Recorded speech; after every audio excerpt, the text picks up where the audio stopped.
Hello and welcome back to my kitchen. Today we're going to be doing a little bit of baking from the Star Wars Galaxy's Edge cookbook, making the Corellian Ryshcate, which from the picture just looks like a homemade Pop-Tart, so I am very excited to get in and give this one a try. To start off with, we're going to go over our ingredients, starting here with our puff pastry sheets. This is a 1 pound package that contains 2 sheets, and we will be using both of them. We will also be needing a 1/2 cup of golden raisins, a 1/2 cup of walnuts, and a 1/4 cup of pistachios, a 1/2 cup of packed brown sugar, 2 tablespoons of room temperature butter, and 1 tablespoon of some honey, 2 tablespoons of all-purpose flour, plus a little bit more for dusting our board later on. For our spices, we need 1 teaspoon of ground cinnamon, a 1/2 teaspoon of ground cardamom, and a pinch of salt. And lastly, we are going to need 1 teaspoon of either whiskey or brandy. I'm using whiskey today. And the very last thing is just a little bit of heavy cream that we're going to use to brush across the top of our pastries before we put them in the oven. Alright guys, so let me get this stuff out of our way and we'll go ahead and start getting ready to assemble these.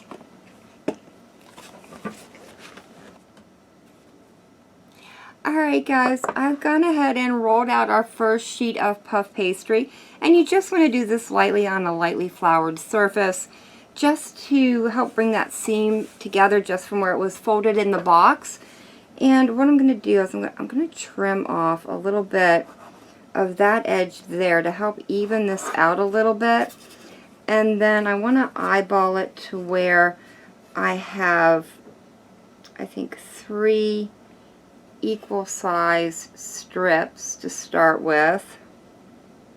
Now it's okay if it gets off a little bit. It's more about getting our top pieces to match our bottom ones. I kind of got the middle ones a little bit on the wider side, but they're going to be okay. So about halfway through, and that is going to give us 6 pieces for our bottom section. And now all I can do is go back in and make sure these are split apart, just like that. And I'm going to transfer these over onto my parchment lined cookie sheet before we move on to our top piece.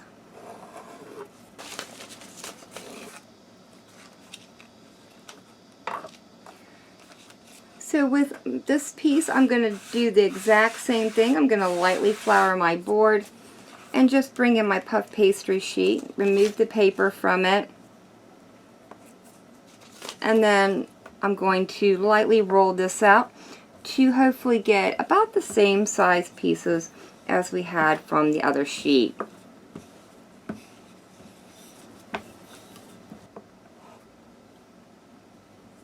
Alright, there we go guys. I just squared it off a little bit, and I think we can work with that little wonky edge there at the top. And again, I think what I'm going to do to help keep this to where I have the same size pieces for the top and the bottom is I'm going to lay them out like this and then cut them. And then that way we have a pretty close approximation of the sizes we're going to need. And I'll just cut straight down the middle here, and then this one as well. And it's okay if they're not quite perfect. We can adjust that a little bit later. So let me get that one out of my way. Put that one back on my sheet, as well as, oh, nope, I need that one for the middle, don't I? And I think that is going to do it. Let's get those over there. And then for these, I'm going to brush off a little bit of that extra flour. We don't want that on them. Alright guys, now all we need to do is take a paring knife and make some decorative cuts into the top of our puff pastry sheets. And it doesn't really matter however you want them to look. We just want to be able to allow a little bit of steam to pop out and for a pretty decoration on the top once they come out of the oven. So let me get all of these done and then we're going to move on to the filling. Alright guys, it's time to make our filling, and I'm going to start with our nuts and raisins and add them into the bowl of my food processor. I'm also going to add in my brown sugar, my flour, my spices, and our honey and butter. And once I've got all these in, I'm going to go ahead and pulse these until they are a fine, crumbly mixture. Alright guys, I've got this completely processed, and now all I'm doing is transferring it into a bowl where we are going to add our whiskey into it. Make sure you get all that honey off the side so we can get that stirred in. And let me get this out of our way. There we go. And like I said, the last thing we're going to add in is our whiskey. And we're just going to give this a stir, and it'll be time to put these Pop-Tarts together. Oh wow, this smells really good, guys. That cinnamon and whiskey together, wow, that's a good combination. Alright, I am very happy with that. So let me go ahead and bring in my tray here, where we are going to start filling these up. And we want to fill them without overfilling them or taking them too far to the edge. We want to keep it about 1/4 of an inch away from the edge.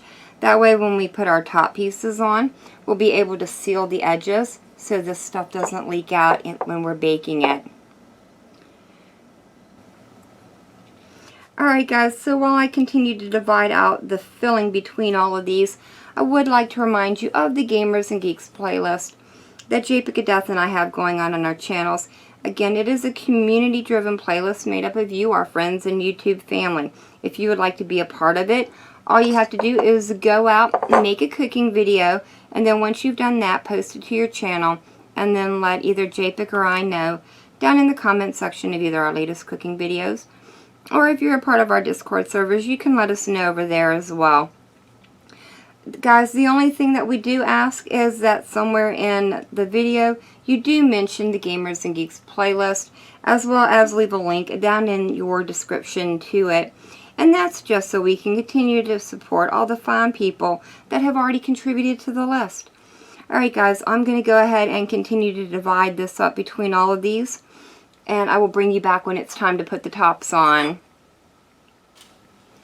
Alright guys, I've got these all filled now, and all I'm going to do is start matching these up with our bottom pieces, and then I'm going to take a fork and go around the edges to seal them. Alright guys, so now all I'm going to do is gently come in and with our fork go all the way around all the edges and crimp the top to the bottom layer. Alright guys, so the last thing we have to do before we put these into our oven is to brush them down with our heavy cream. And once I have all of these done, I'm going to transfer them over into a 400-degree oven and bake them for about 25 minutes or until they are all puffed up and a lovely shade of golden brown. So I will see you once these are out of the oven and cooled down enough that we can give them a try. Alright guys, our Corellian Ryshcate is out of the oven. It smells amazing. Been having a really hard time waiting for these to cool down enough that we can give them a taste. But I think we're going to be okay. So let's get in here and see what we think about them. I will say the edges sealed really nice. I didn't have any leakage from them. Although I think the crimp should have been a little bit tighter. That way it would have stayed and looked a little bit more like the Pop-Tart shape I was expecting. But let's see how they taste. Alright guys, this is another fabulous recipe from the Star Wars Galaxy's Edge cookbook. I like the butteriness from the puff pastry. It goes really well with our filling. Those nuts and raisins go really well with the cardamom and cinnamon. And I really appreciate the fact that this is not too sweet. Again, we only used 1 tablespoon of honey as our sweetener. I would highly recommend you guys give this one a try. If you do, let me know how it turned out for you. If you guys like this video, leave me a comment down below. Remember to check out the Gamers and Geeks playlist, as well as my other Star Wars cookbook video. I will leave a link to it down in the description. And as always, thank y'all so very much for joining me today. I've been Vault Girl. I hope you guys have enjoyed, and I hope I see you in the next one.